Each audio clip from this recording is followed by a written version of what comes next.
Shalom mes chers amis, alors pour tous, Gmar Hatima Tova, vous savez qu'on peut se souhaiter Gmar Hatima Tova jusqu'à Hosha'ana Rabbah, donc on a encore quelques jours devant nous où on peut se souhaiter Gmar Hatima Tova, car Hosha'ana Rabbah, ils disent les Hachamim, c'est le moment où tous les papiers définitifs sont remis à Kadosh Baruch Hu et qu'Akadosh Baruch Hu donne son jugement définitif. Les Tova, Velivrachal, et ça sonne au Simha pour vous tous, tout le Ham Israël, Be'ezat Hashem, Shurato.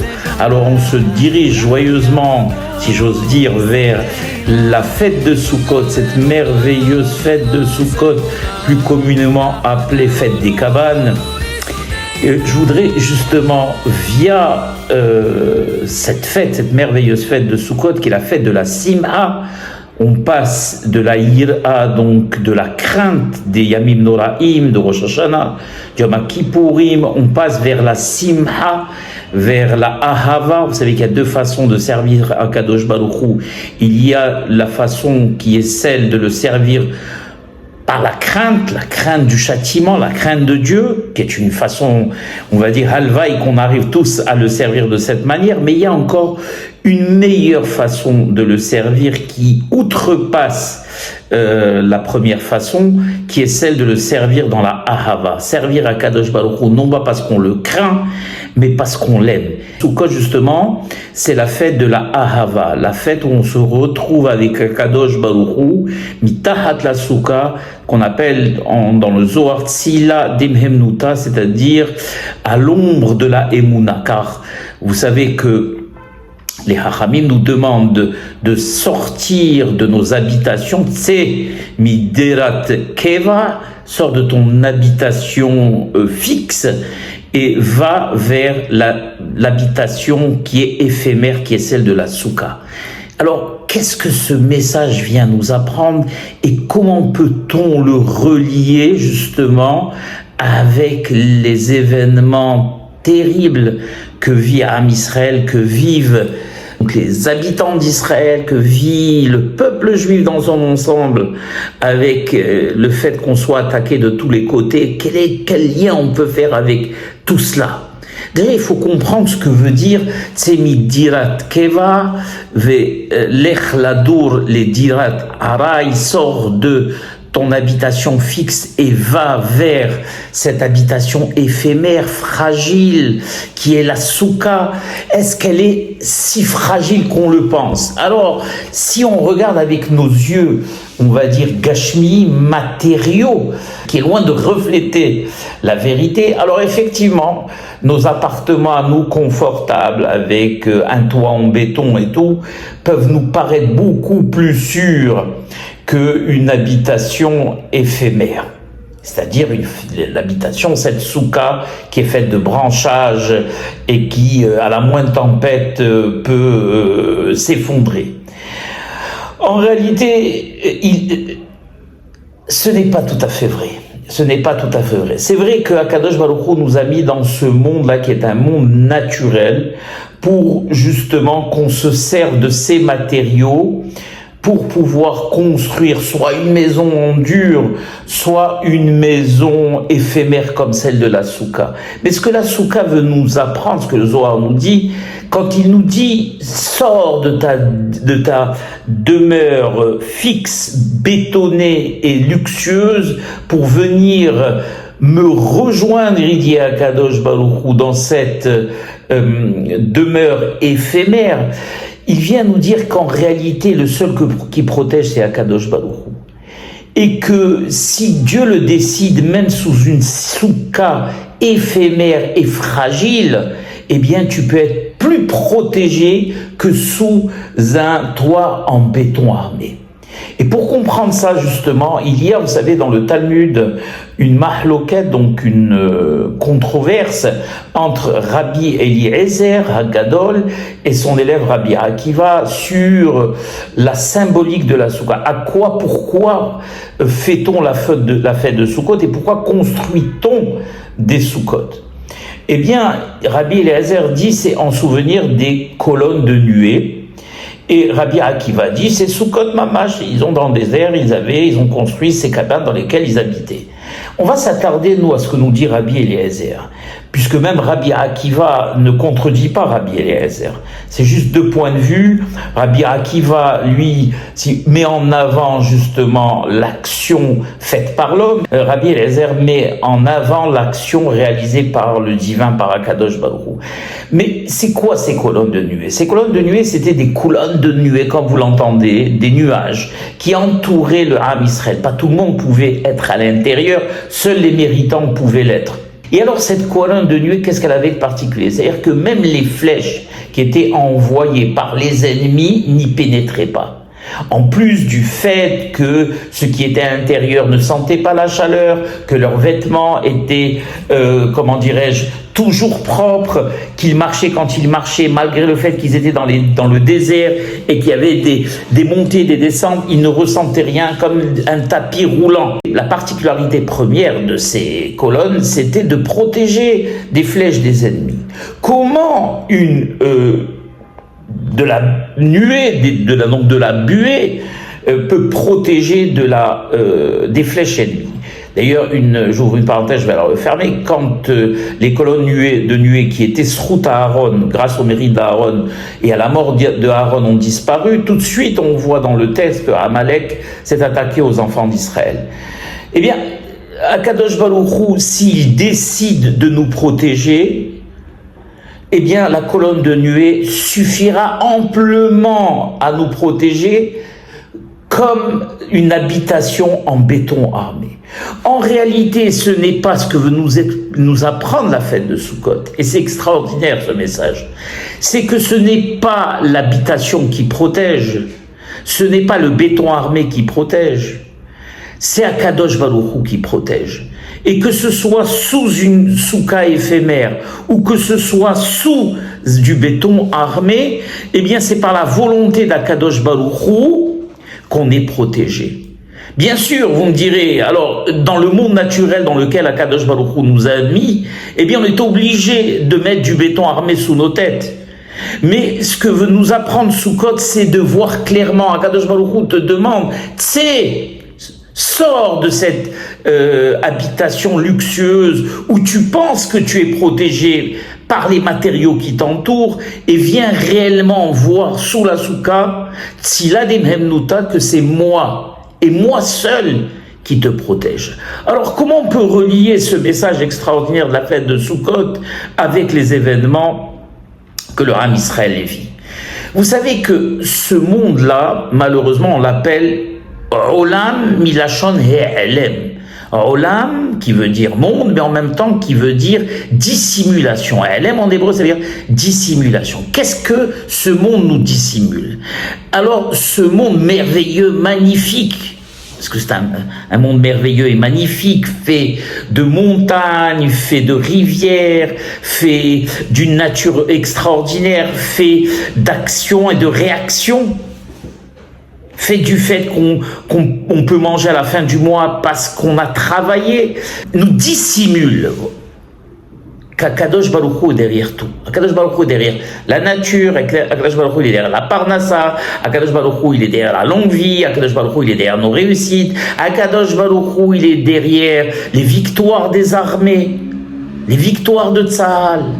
Mais ce monde est tellement, est une coque qui nous empêche et qui dissimule la réalité, qui dissimule Yudke Bevavke. Vous savez, c'est ce qu'on dit à chaque fois, les Shem Yehud Kucha Belchou, Ushchinte Ulhimul Himul, Liyahed Yudke Bevavke Bechudashem. C'est quoi Yudke et c'est quoi Vavke?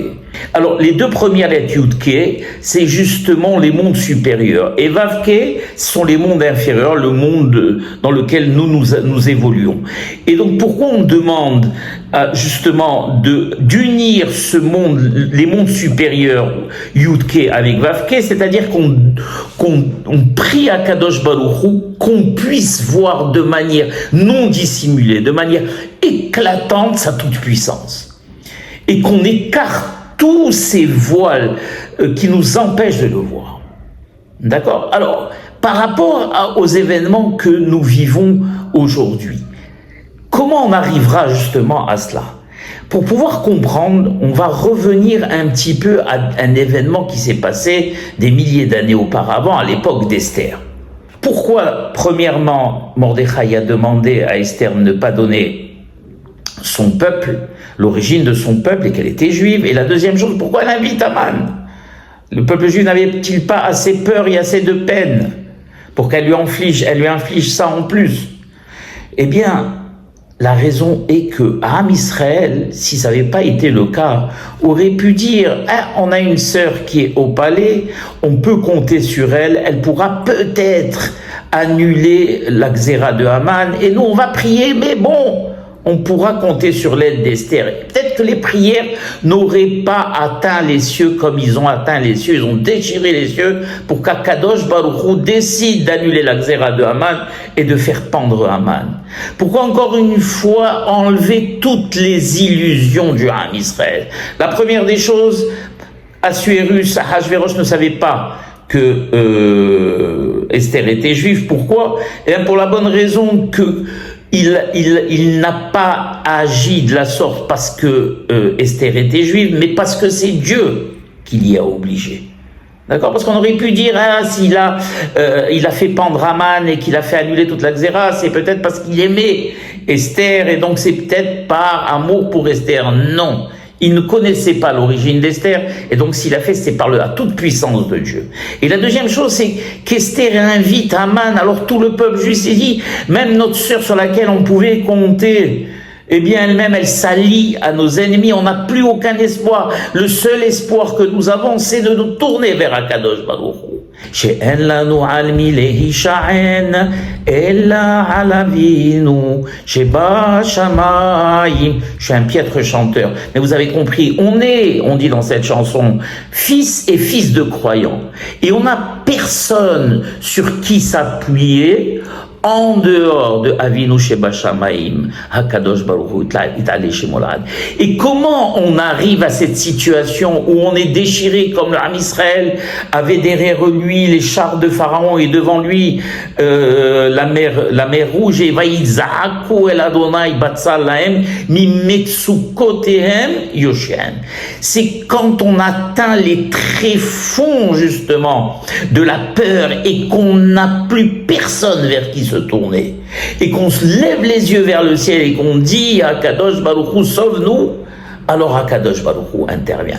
Mais quand on pense qu'il y a, comme aujourd'hui, le dôme de fer, les missiles antimissiles, l'armée, etc. Attention, j'ouvre une parenthèse et je vais la fermer très rapidement. Je ne dis pas que l'armée ne doit pas faire ce qu'elle doit faire. Je ne dis pas, Hazvehalia, qu'on ne doit pas dresser des dômes de fer. Au contraire, ne pas le faire, ça aurait été, c'est même une avera.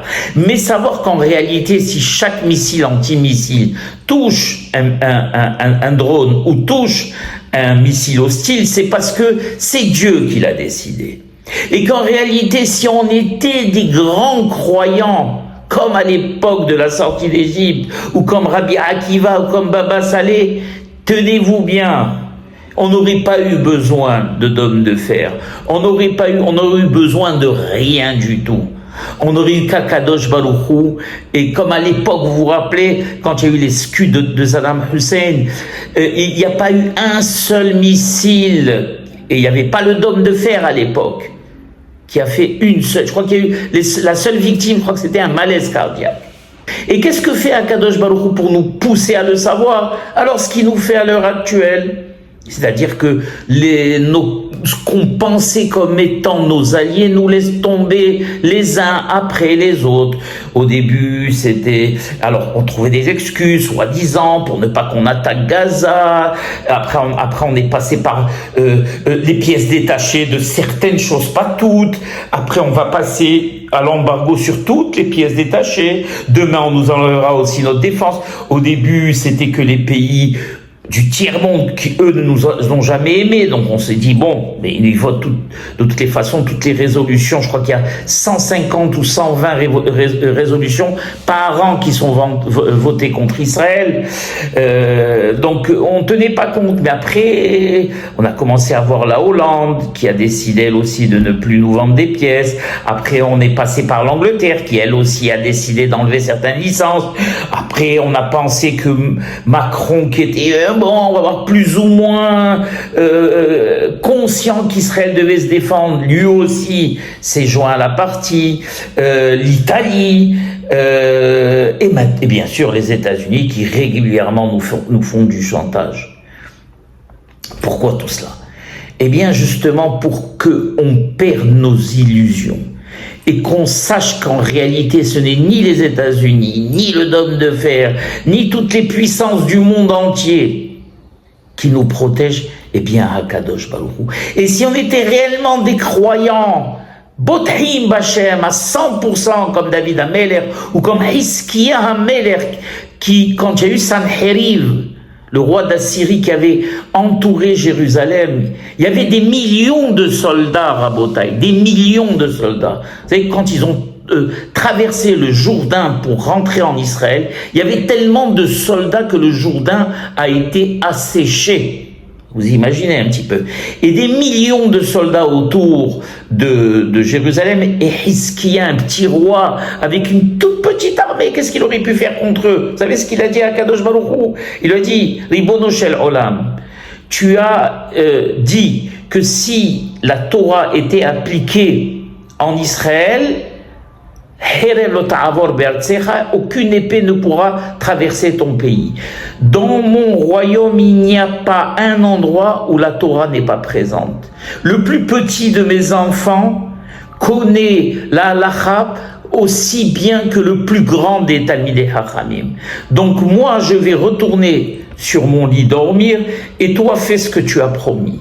Le soir même, Akadosh Baruch Hu envoie l'ange, je crois que c'était l'ange Gabriel, qui terrasse tous les soldats de Sanheriv, des millions de morts. Quand Hiskia s'est réveillé le matin, non seulement il a vu des millions de cadavres, mais en plus ils ont pu jouir de tout le butin que les soldats avaient laissé. Pourquoi? Tout simplement parce que Akadosh Baruch Hu a un contrat avec nous, on respecte son contrat, eh bien on a besoin de rien d'autre que lui, de rien d'autre que lui. Malheureusement, dans le monde dans lequel nous vivons, nous nous basons sur ce que nous voyons, sur l'impact d'un missile, sur du béton, sur le dôme de fer, sur les tanks, sur les avions. Eh bien, si on a besoin de les utiliser, la bataille, c'est parce que justement, notre degré, notre niveau de bitachon n'est pas à son maximum. N'est pas à son maximum. Il aurait été à son maximum, on n'aurait pas eu besoin de les utiliser. On n'aurait pas eu besoin des États-Unis, on n'aurait pas eu besoin de la France et de nos alliés.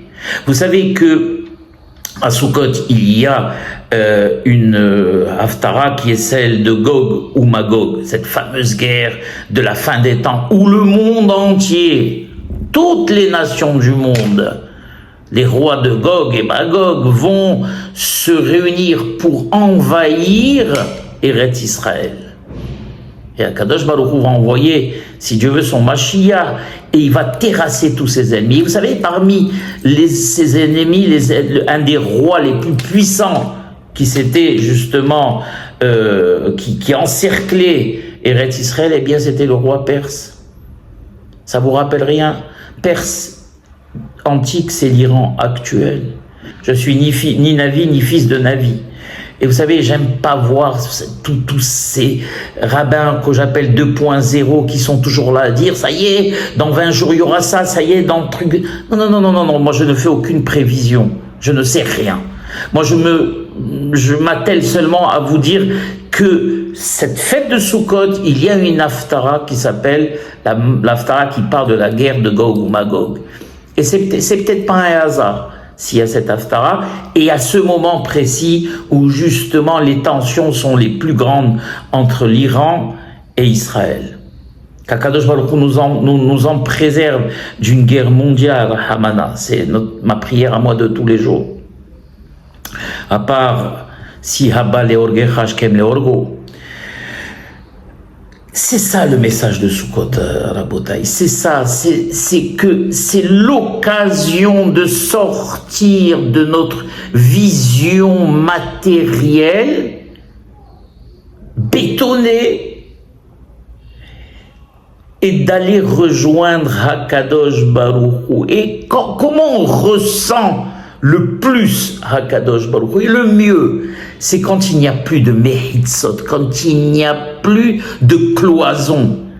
Et les cloisons les plus réduites, on va dire, puisque quand on est sous la soukha, on voit carrément le ciel déjà.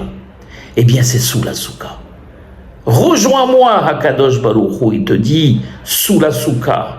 Soukha, sila demhemnuta. Et tu vas comprendre que le seul qui te protège réellement, c'est moi. Et quand je décide de te protéger sous une soukha éphémère ou sous des colonnes de nuée ou sous rien du tout, tu seras protégé. Et si je décide de retirer, que Dieu en préserve ma protection, alors même sous 15 mètres de béton, 30 mètres de béton, eh bien tu ne seras pas protégé. C'est ça le grand message de Sukkot. Yerason, Kakadosh Baruch Hu Be'ezat Hashem, déjà qu'on augmente de plus en plus dans notre Emouna, Sukkot, et une des questions que posent les Hachamim, c'est qu'en réalité, il y a marqué que Basukot, qui Basukot au Shavti Ben Israël Beotzi Otam Melech Israël. On construit nos cabanes en souvenir du fait qu'Akadosh Baruch Hu nous a fait asseoir dans des cabanes semblables à la sortie d'Égypte. Et vous savez bien que la sortie d'Égypte, c'est Pessah, et Pessah, c'est Nissan. Alors pourquoi fête-t-on Sukkot à Tishri? Normalement, on aurait dû le fêter à Nissan, juste après Pessah, ou pendant même Pessah. Eh bien, une des raisons, il y en a plein, mais une des raisons principales, c'est que on ne peut arriver à Sukkot que quand on est lavé de nos péchés. Comme ces périodes de 40 jours qui sont passés, où on a eu peur du Yom Hadin, on a eu peur de Rosh Hashanah, ensuite on a eu 10 jours de pénitence, où on a continué à travailler sur nous pour nous laver, et le jour du Yom Kippour, qui bayom azeh chaper alechem, les ta'eretchem mikol hatotechem ta'doachitaru. Pourquoi? Parce que la faute, qu'elle soit consciente ou inconsciente, rend la personne malheureuse, rend la personne sent qu'elle a un poids sur elle, et donc elle n'est pas joyeuse. Et quand on n'est pas joyeux, comme on doit l'être à Sukkot, alors on ne peut pas percevoir, sentir au plus près la présence d'Akadosh Baruch Hu. Sukkot, c'est la fête de la jonction, c'est la fête où on va servir Akadosh Baruch Hu besimha, comme à l'époque du Bet Hamikdash, où il y avait Simhat Bet HaShoeva, où on dansait, on chantait, on allumait des torches, on jonglait, les Haramim jonglaient avec des torches. Imaginez aller dans le parvis du Bet Hamikdash, quelle joie il y avait à cette fête-là. Pourquoi? Parce qu'il n'y a pas plus grande joie que la proximité d'Akadosh Baruch Hu. Il n'y a pas plus grande joie. C'est le summum de toutes les joies. Et Ratson Kakadosh Baruch Hu continue à protéger le Ham Israël. Et qu'on atteigne une protection, voilà ma prière à moi, tellement grande que le dôme de fer paraîtra à côté désuet, nul et non avenu. Pourquoi? Parce qu'on aura atteint un niveau de Emouna où on n'aura plus besoin de rien. C'est ma plus grande prière.